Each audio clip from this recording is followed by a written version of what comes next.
Hey everybody, this is Mr. Storm, and in this video we're going to begin our next project, which is called, it's called Mario Brothers.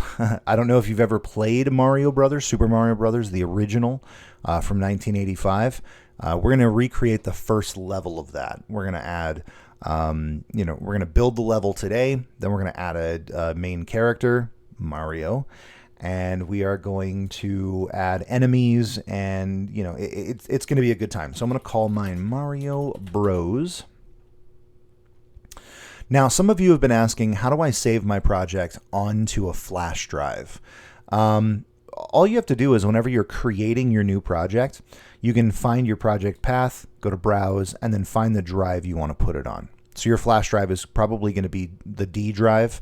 The C drive is the default drive for any computer. I have a bunch of drives connected in my computer at home, but you'll probably just have the one flash drive there. So you just select that and then put your files in there. And if you forget to do it at this step, you can actually copy your project files onto your flash drive later. You just have to remember where you saved your project files when you created your project, right? Okay. So mine are going there. I'm going to click Create Folder, OpenGL ES2, and create and edit. Okay. So before we even really get started, we need to talk a little bit about screen size here. Back in 1985, when Mario was first created, TVs were a lot different than they are now, right? Sorry, to get a sip of my coffee. TVs were a lot different. They were differently sized. They were mostly squares, and they didn't have the kind of resolution that we have now. We're trying to recreate a game from that era, so it'd be nice if we set up our screen so that it's the exact same size as those old TVs. So what we're going to do is go to Project, Project Settings, go to Window, and change our width and height here. Our width is going to be 256, and our height is going to be 240. We also want to make sure that it's resizable so that we can make it bigger and smaller. And we want to scroll down to the bottom here and change our stretch mode to 2D, and then change the aspect to keep. That way, if we make our window bigger, which you're going to want to do when you're testing your game, then it will keep the aspect ratio and it won't stretch our artwork in weird ways. Okay, so now notice we have a much smaller screen size to deal with, which is exactly what we want. Okay, let's create our first level. So all I have to do is click 2D Scene, and I'm going to rename this to Level 1-1. Enter. Let's save this scene now that it has a name. All right, Level 1-1. Okay, now we have to actually start adding things into this level. Let's talk about importing artwork. So down here in our file system menu, we have a bunch of stuff that comes default, and then we have that new scene that we just created. I'm going to import a bunch of artwork into this project, so it's probably a good idea to put my artwork in a new folder called Art. So I'm going to right-click in here and choose New Folder, and name it Art. And now any piece of art that I want to store in this folder, I can just drag it right into there, and it will store it in my artwork folder. Let me find my artwork folder on my desktop. Mario Assets. Perfect. So I have 3 pieces of artwork we're going to need for this project today. We're going to add a bunch more later. This BG11, which you have access to on Canvas. All you have to do is find that image, right-click, Save Image As. This BG11, this is our level guide. So I'm going to drag this into the artwork folder, and notice that now I have this little arrow next to the folder, meaning that there's something inside that artwork folder. So level guides are things that we as game developers can create to help us to I guess guide the development of our level. We might sketch out some ideas on a piece of graph paper and put things where we want them to go, and then we can scan that image in and drop it into our game to give us a guide to work from. so that everything's the right spacing and everything else. So I'm going to drag this on to my workspace. Notice that everything's sized in a way that makes sense for a Mario game, right? So everything's sized perfectly. This image is the exact size that we need it to be. So don't resize this or you're going to have some issues with your guide. The only thing we need to do is put it in the right position. So if we come over here to transform, notice that the position is off because it's just wherever I randomly put it. We want it to actually go to 1688 on the X, and we want it to go to 240 on the Y. So that way the top of the guide matches up perfectly with our origin. If we did it correctly, we'll know because we can see that our screen is that same exact screen that you would see if you were just starting Mario, except your Mario is not in there yet. We'll do that next time. But notice we have bricks, we have artwork, we have all this stuff. Now, none of this is interactable, meaning I can't actually put a character in here and then have him run along the ground, right? Because none of this exists. It's just a piece of art, right? We need to actually build all of this. This is just going to be our guide for where we're going to place some things. Okay, so in order to build some of this stuff, we need something called a tile map. We're going to create a tile map for all the solid features here that don't need to change. So there's a difference between a brick like this, for example, that is just on the floor, that is solid, and a brick like this, right? In Mario, if we hit that brick, right, from below, that brick will explode and it goes away. We can run on top of it. It's a solid brick at first, but if we break the brick, then it goes away. These bricks don't behave in that way. They will stay solid forever. Think about the pipes. Pipes are going to stay solid forever as well. They don't change, right? Now, there are some pipes, like this one, where if we push down when we're standing on top of the pipe, we'll go to a secret area, but we're not going to worry about that today. And there's another solid object in this game, this brick right here, right? Again, that brick won't change. It'll just stay solid the entire time.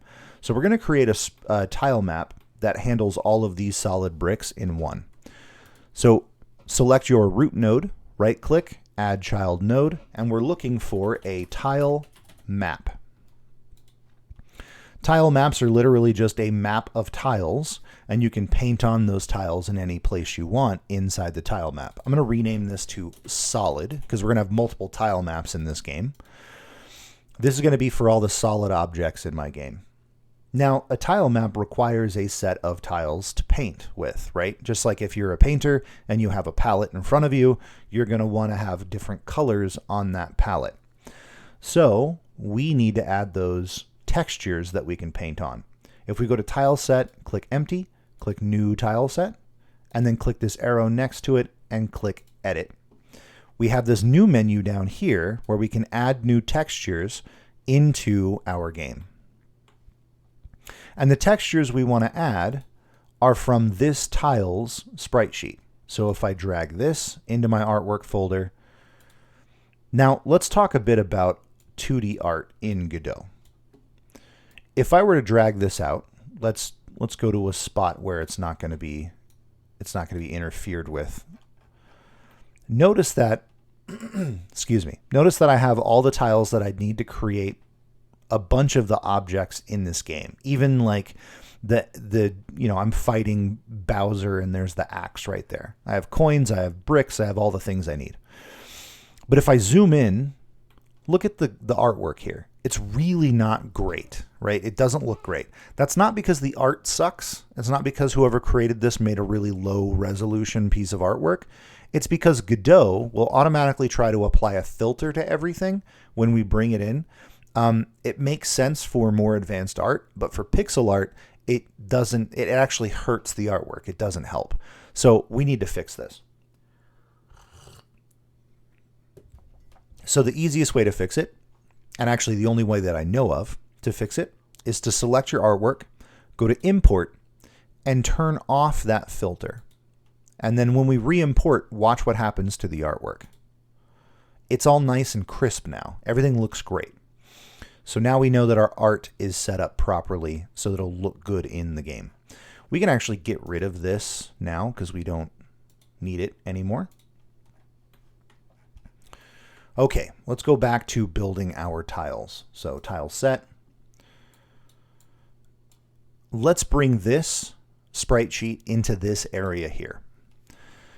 Now we want to create a new single tile that is just this specific brick. Let me zoom in a bit. That is just this brick right here. So the process for that is to click new single tile and then click on the brick. Oh no, actually I have to turn on this grid here, enable snap. But there's a problem. Notice that the grid by default wants to encompass 4 of these instead of just the 1. Here's how to fix that. You click one of these, go over here to snap options, and then change the step to 16 by 16. There we go. And now we can actually delete the selected shape so that we don't actually have that tile. But now all of our tiles are going to be in, all of the grid is actually set up properly. Okay, so now I need to click new single tile, click on that shape, but I need to add a collider to this as well. So I'm going to go to collision, choose this rectangle collider, and click and drag inside to create a new brick with that collider on it. So I also want this to be a tile. So I'm going to click new single tile, click that brick, click collision there and there. So those are those two. I'm also going to need this pipe. I want a vertical pipe in my level. So new single tile, click there, click there, click there, make it a collider. New single tile, there, there, there, make it solid. New single tile, there, there, there, new single tile, there, there, there, there. Now you're probably thinking, Mr. Storm, what about these pipes that are like bigger, right? You only have one of these little tiny guys, but what if we want a bigger pipe? All we have to do is just use multiples of these tiles. So let me show you how we can use a tile map. So if you click on your tile map again, notice that you now have all these tiles that we just created.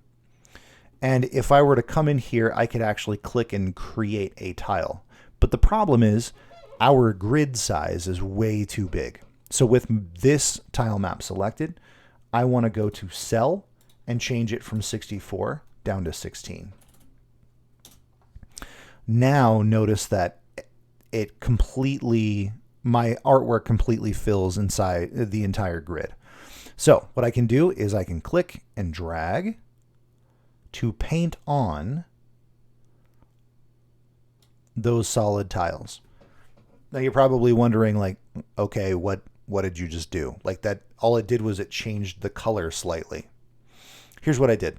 If I turn off that guide, notice that now I actually have a piece of the level here. And that level, or that piece of level, actually has a collider on it as well. Meaning if I drop my Mario in here, then he'll actually stay on top of this, these bricks. Okay.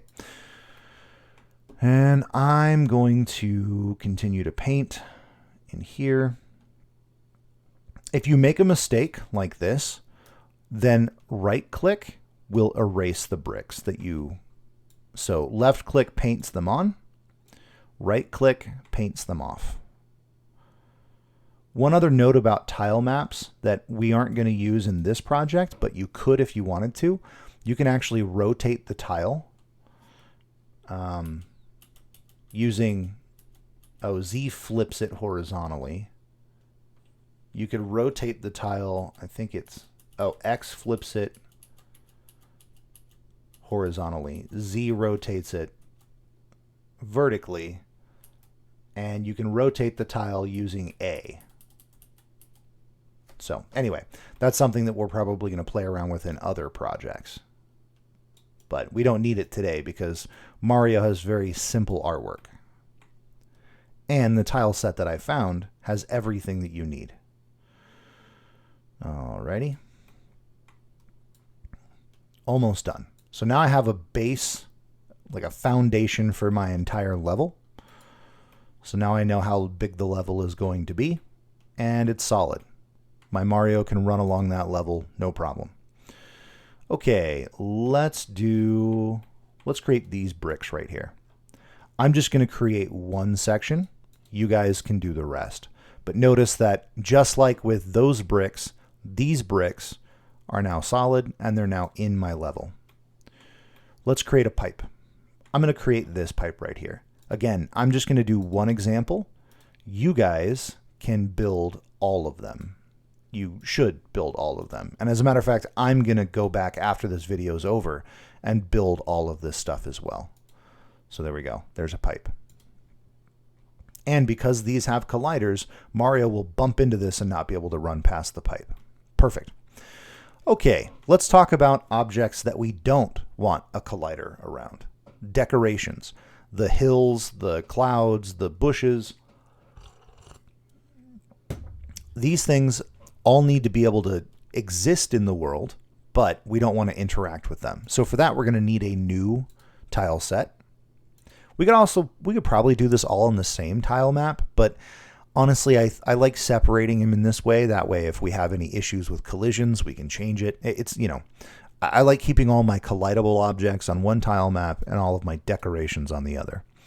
So tile map, call this decorations. And then we need a new tile set. And we're going to use that same sprite sheet because it has all the tiles we need. Specifically, we need these 6 tiles for our hills. We need these 3 tiles for our bushes. And then down here, we need these 6 tiles for our cloud. So let's go ahead and create them. These are even easier because they don't need colliders. We just click new single tile, then click the tile. New single tile, new single tile, just like that. Makes it so much easier. All right, let's grab our clouds. Perfect.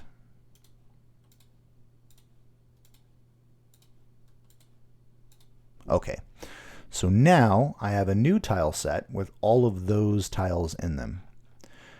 Now we need to remember to resize our cells. Okay, now we should be able to build our art.